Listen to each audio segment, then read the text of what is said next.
कैसे हो प्यारे स्टूडेंट। उम्मीद करता हूँ कि आप लोग अच्छे होंगे और अच्छे से स्टडी कर रहे होंगे।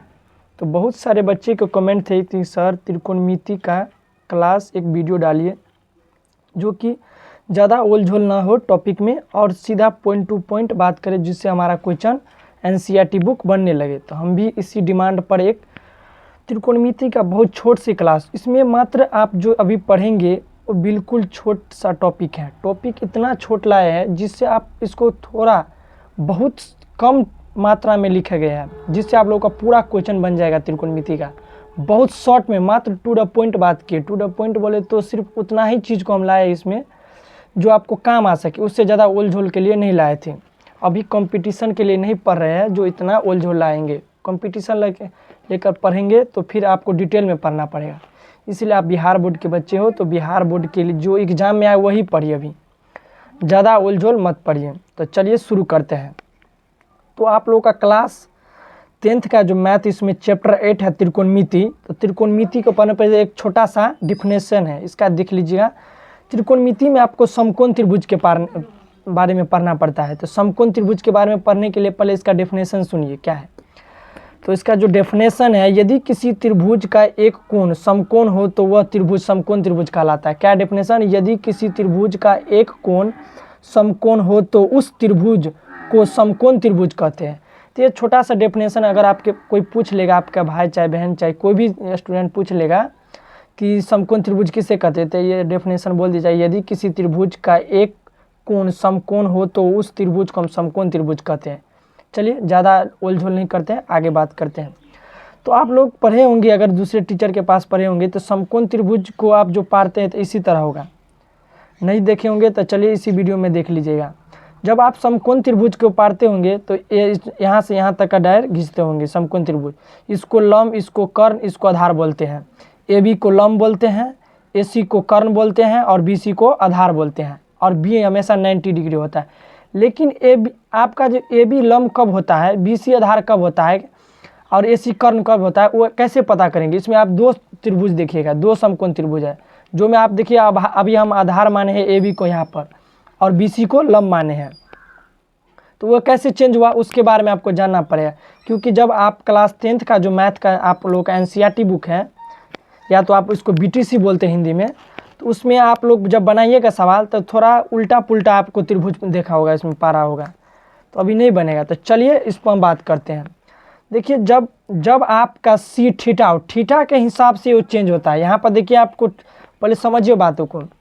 जब आपका C को हम थीटा मानते हैं, C को हम क्या मान लिए, देखिए यहाँ पर जब आप C को थीटा मान लिए तो C को थीटा मान लेते हैं। थीटा के ठीक सामने का कोण हमेशा लंब होता है। ये आगे वाला हम एक पेज आएगा, इसके बाद जो पार्ट आएगा उसमें आपको लिखा होगा रेड कलम से कि थीटा के ठीक सामने के कोण को हम लंब बोलते हैं।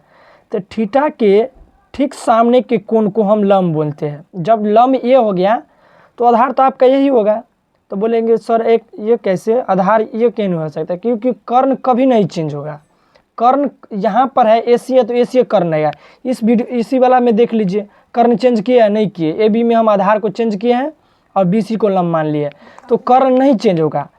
अगर आपका कर्ण नहीं चेंज होगा, लंब चेंज होगा, आधार चेंज होगा। जब आपका एक चीज़ यहाँ पर फिक्स हो जाए तो दूसरा चीज़ आप जानिए ले नीचे ही में आएगा, नीचे के सिवा और कहीं नहीं आ सकता, क्योंकि यहाँ पर ये चेंज हो ही नहीं सकता।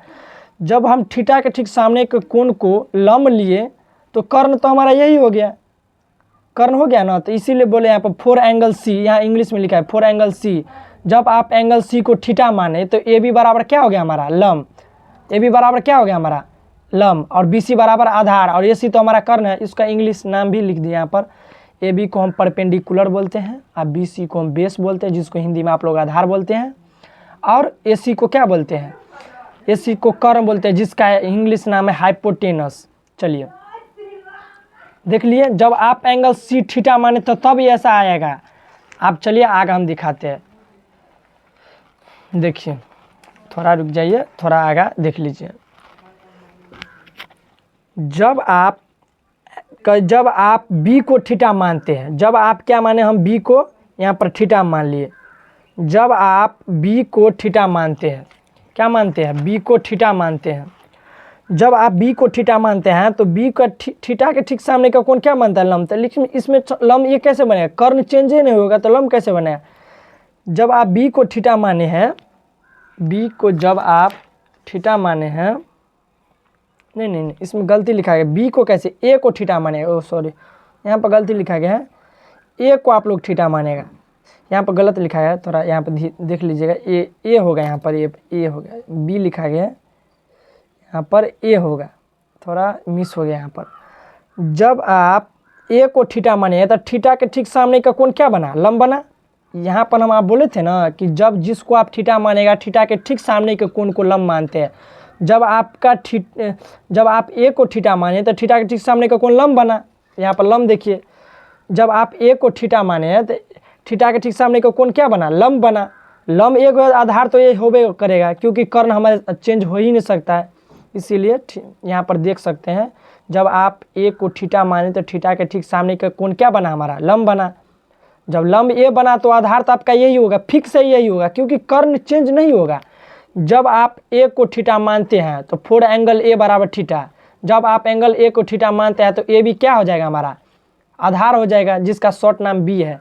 यहाँ पर देखिए जो बेस लिखा है तो इसका शॉर्ट नाम बी हो जाता है। बी सी को क्या मान लिए? लंब, फिर ए सी तो कर्ण होगा।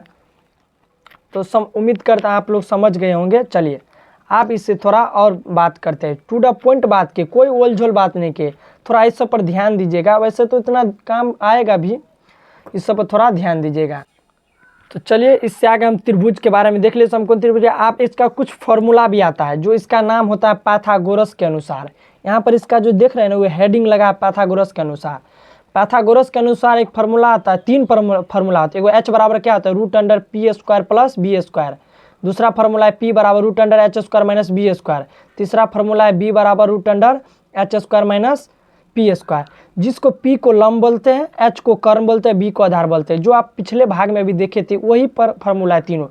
कर्ण बराबर फार्मूला होता है रूट अंडर, पी को क्या बोले थे? लंब, लंब के स्क्वायर प्लस बी को क्या बोले थे? आधार, आधार के स्क्वायर, लंब बराबर फार्मूला रूट अंडर कर्ण के स्क्वायर माइनस आधार के स्क्वायर, और आधार बराबर फार्मूला रूट अंडर कर्ण के स्क्वायर माइनस लंब के स्क्वायर। इसी तीनों में का फार्मूला है। आप लोग देखिए यहाँ पी को लंब माने, पी बराबर लंब होता है, पी को क्या बोलते हैं? लंब, और एच को कर्ण, बी को आधार। चलिए समझ गए होंगे। 3 फार्मूला याद कर लीजिएगा, इसी पर सवाल बनेगा। इसको सवाल को हम ये फार्मूला को VBI लिख देते हैं, आप लोग लिख लीजिएगा कॉपी में, VBI है, क्योंकि आपका जो क्वेश्चन अक्सर बनेगा इसी फार्मूला पर बनेगा। अगर विश्वास नहीं होता होगा तो चलिए अगला जो हम पार्ट आएगा आप लोगों का क्वेश्चन बनाने का, उसमें देखिएगा। चलिए इतना तो आप लोग समझ गए कि समकोण त्रिभुज, लेकिन इसमें जो आप लोग देखिए एंगल सी हम थीटा माने तो थीटा के ठीक सामने का कोण, तो इसमें लंब है, लंब ये होता है, आधार ये तो होबे करेगा, और कर्ण ये होगा। तो चलिए त्रिकोणमिति का 6 फार्मूला होता है। पहला होता है sine theta, cos theta, tan theta, cosec theta, sec theta, cot theta. तो साइन थीटा बराबर फार्मूला होता है P/H, जिसको हिंदी में बोलते हैं लंब बटा कर्ण। हिंदी नाम अगर नहीं होगा तो लिख लीजिए कहीं साइड में। अब यहाँ पर हम बताइए दिए हैं कि P को लंब बोलते हैं, H को कर्ण बोलते हैं, B को आधार बोलते हैं, तो इसी हिसाब से देख लीजिएगा। जैसे साइन थीटा बराबर फार्मूला क्या होता है? P/H, लंब बटा कर्ण। कोस थीटा बराबर फार्मूला क्या होता है? B/H, जिसको बोलते हैं आधार बटा कर्ण। टेन थीटा बराबर क्या फार्मूला क्या होता है? B/P, तो क्या होता है? लंब बटा आधार। कोसेक थीटा बराबर होता है H/P, कर्ण बटा लंब। सेक थीटा फार्मूला क्या होता है? H/B, तो क्या होता है? कर्ण बटा आधार। कोट थीटा बराबर फार्मूला क्या होता है? B/P। ये 6 फार्मूला, ये भी VBI 6 फार्मूला लिख लीजिएगा। जो VBI लगाए उसको आप कॉपी में एक जगह नोट करके लिख लीजिए। ऐसे पहले नोट लिख दीजिएगा, और एगो ब्लू पेन से आप लोग ऐसे हेडिंग कर दीजिएगा, और जो फार्मूला पर हम VBI लगाते हैं उसको उतार लीजिए।